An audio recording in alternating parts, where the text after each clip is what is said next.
Hey guys, Joe here at ECRM's on-premise adult beverage session in New Orleans, and I'm with Eric from Datassential, who just gave a great presentation on the future of drink. So thanks for joining us. Thanks for having me. I had a great time. Well, we did too. It was a really cool presentation, a lot of great graphics, and the information, a lot of wow moments among the information. So you covered a lot of ground. We're going to focus on a few key takeaways from the presentation. But let's talk first about the switchers, because that's a theme that's kind of been running throughout the session, where I know from the beginning when Nielsen spoke, and throughout the other presentations and the roundtable discussions, there's a lot of talk of there's no loyalty. And the term promiscuity has been used a lot when it comes to consumers of alcoholic beverages. Talk a little bit about that.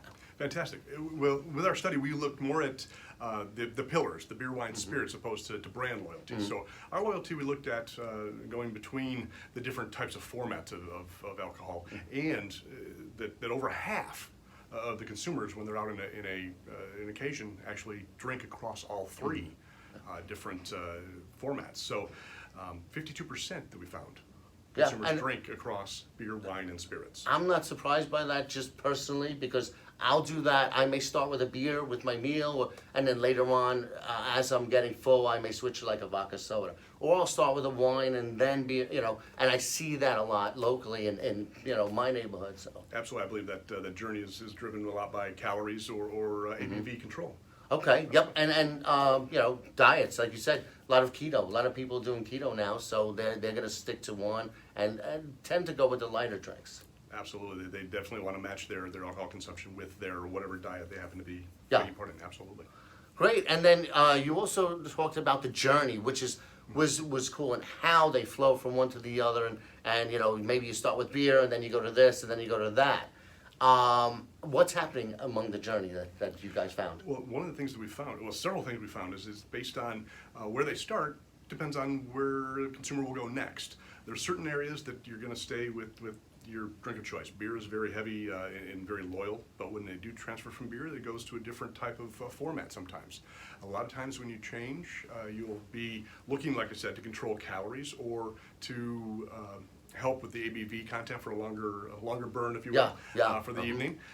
But based on where you start, the first choice and the second choice of your drinks will depend on several different several different parts of what goes into that decision-making process. Anything from calories, ABV, recommendations from the bartender, a new drink menu, a different food choice may drive a different type of product. And what was interesting is also you talked about location, where you're drinking and how that impacts.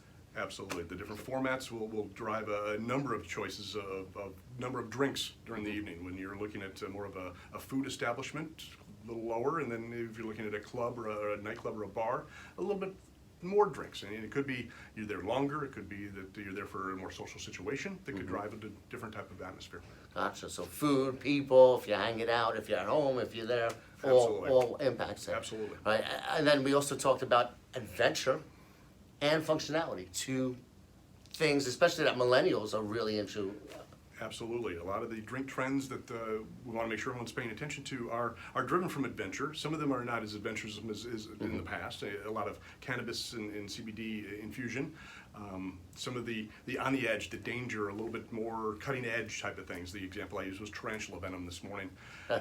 Those are very big.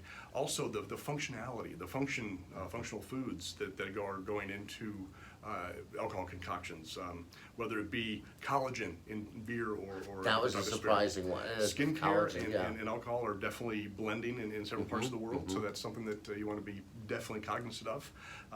As well as functional is not just good for you, it's also cause. A lot of the millennials really enjoy causes in proving that they're doing something good for the world. A lot of alcohol is backing with local charities in functions of benefits based on what they're trying to support. I used the Amazon rainforest for an example this morning for benefits, functional benefits for that charity there. Great, and the other thing was, and I think this is big with millennials too, but the global influence. You're seeing a lot more, particularly you mentioned like Japanese whiskey. a friend of mine is a huge whiskey drinker, and he's just a fanatic about Japanese whiskey.